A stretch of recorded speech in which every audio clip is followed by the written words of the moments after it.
Hello friend, स्वागत है आपका मेरे इस नए वीडियो में। आज हम बात करने वाले हैं विश्वासम मूवी जो अजित कुमार की है और उसमें अपनी बेटी को बिना बताए उसकी रक्षा करता है। अब आगे मूवी में देखते हुए थुकुदुरी थेनी में अपने गांव कोडुविलारपट्टी के जाने माने व्यवसायी और सरदार है। 10 साल बाद गांव के मंदिर में एक उत्सव होने वाला है।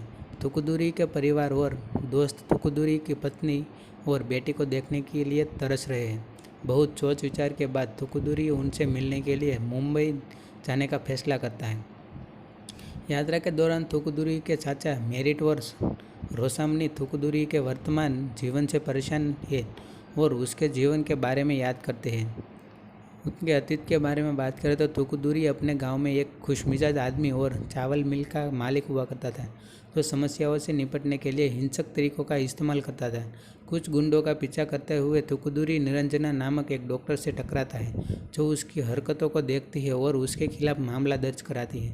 तो जब थुकुदुरी निरंजना को देखता है तो वह तुरंत उसके प्यार में पड़ जाता है और वह पुलिस के सामने आत्मसमर्पण कर देता है।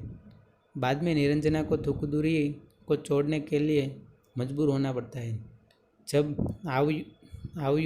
आवुजप्पन उसे पैसे न देने पर उसका मेडिकल कैंप बंद करने की धमकी देता है। गुंडों से लड़ने के बाद थुकुदुरी निरंजना के खेत को अपने चावल मिल में स्थानांतरित कर देता है। निरंजना को थुकुदुरी के लिए अपने प्यार का एहसास होता है और वह उसे प्रपोज करती है, जिसे वह कुछ विचार विमर्श के बाद स्वीकार कर लेता है। थुकुदुरी और निरंजना शादी कर लेते हैं और खुशहाल जीवन जीते हैं, लेकिन निरंजना थुकुदुरी के झगड़ों में शामिल होने से परेशान हो जाती है। जल्द ही निरंजना गर्भवती हो जाती है और उसे जब से साधारण दवा कार्यक्रमों में से एक में स्वीकार कर लिया जाता है, जिसे वह थुकुदुरी के लिए मना कर देती है। थुकुदुरी की बेटी की बात करें तो उसका नाम श्वेता था। श्वेता के जन्म के बाद निरंजना थुकुदुरी से वादा लेने के बाद शहर से बाहर चली जाती है कि वह श्वेता को किसी भी लड़ाई में नहीं लाएगी। निरंजना को रेलवे स्टेशन से लेने में के रास्ते में वायुदियप्पन थुकुदुरी से झगड़ा करता है। थुकुदुरी निरंजना को घर पर पाता है और लड़ाई के कारण श्वेता की मृत्यु हो जाती है। आपातकालीन वार्ड में भागकर जाने के बाद श्वेता बच जाती है, लेकिन निरंजना थुकुदुरी पर क्रोधित हो जाती है और और उसकी बेटी से दूर रहने के लिए कहती है। निरंजना और श्वेता गांव छोड़कर शहर चली जाती है। वर्तमान में थुकुदुरी मुंबई में निरंजना की company Niranjana pharmaceuticals private limited में उससे मिलने की कोशिश करता है, लेकिन कोई फ़ायदा नहीं होता। बाद में थुकुदुरी अपनी बेटी श्वेता को देखता है, जो जूनियर नेशनल 100 मीटर खिताब की दावेदार है। श्वेता घर चली जाती है। जब उसे मारने का प्रयास किया जाता है तो थुकुदुरी उसे बचाने के लिए सही समय पर पहुंच जाता है। तब पता चलता है कि इसके पीछे जाने माने उद्यमी गौतम वीर का हाथ है। गौतम वीर स्काईलाइन एक्सपोर्ट के मालिक है और कई बहुराष्ट्रीय कंपनियों के मालिक है। गौतम वीर अपनी बेटी नेहा से भी यह उम्मीद करते हैं, जो श्वेता से मिलीसेकंड धीमी है। गौतम वीर नेहा को धमकी दी कि अगर वह हार गई तो उसे उसमें कोई स्नेह नहीं मिलेगा, इसलिए वह डोपिंग का सहारा लेती है, जिससे उसे रेस जीतने की मदद मिलती है।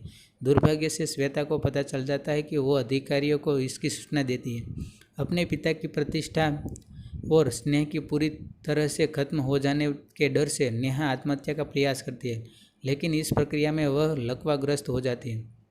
गौतम वीर अपनी बेटी नेहा की हालत देखकर व्याकुल हो जाता है और किसी भी कीमत पर श्वेता को मारने की कसम खाता है। उसे बचाने के बाद थुकुदुरी निरंजना से अनुरोध करता है कि वह उसे अगले 10 दिनों के लिए श्वेता का ड्राइवर नियुक्त करे, जब तक कि उसकी प्रतियोगिता खत्म न हो, इस शर्त पर कि वह थुकुदुरी को श्वेता की संगति में रहना अच्छा लगता है और कई मौक़ों पर उसे गुंडों से बचाता है। थुकुदुरी के बाद गौतम वीर से मिलता है और वह उसे चुनौती देता है। दुर्भाग्य से श्वेता की प्रतियोगिता से पहले थुकुदुरी को एक कार ने कुचल दिया है और थुकुदुरी की हालत गंभीर है। निरंजना और श्वेता को अमेरिका जाने के लिए मजबूर होना पड़ता है और थुकुदुरी ठीक हो जाता है। श्वेता गौतम वीर की पत्नी और गौतम वीर की बेटी को भी साथ ले आती है। प्रतियोगिता से पहले गौतम वीर पहले से ही घायल हो थुकुदुरी से लड़ता है। इस बिंदु पर निरंजना बताती है कि थुकुदुरी श्वेता को के पिता है। श्वेता दौड़ के दौरान पिछड़ जाती है क्योंकि उसे कोई प्रोत्साहन नहीं मिलता। थुकुदुरी गौतमवीर से लड़ता है और दूर ही ट्रक पर पहुंचता है और वह सीटी बजाकर अपनी बेटी को उत्साहवर्धन करता है। श्वेता दौड़ की जीत जाती है। उसी समय गौतमवीर थुकुदुरी पर हमला करने के लिए सड़क पर आता है, लेकिन गौतमवीर अपनी बेटी को ठीक होते हुए देखकर अपनी गलती का एहसास करता है। थुकुदुरी गौतमवीर से कहता है कि बच्चों को अपनी इच्छा के अनुसार बड़ा होना चाहिए और उन्हें अपने माता पिता की इच्छा अनुसार नहीं बड़ा होना चाहिए। श्वेता को विजेता घोषित किया जाता है। साथ ही निरंजना द्वारा श्वेता के नाम के साथ थुकुदुरी का नाम भी जोड़ दिया जाता है और वे थुकुदुरी के साथ फिर से मिल जाते हैं।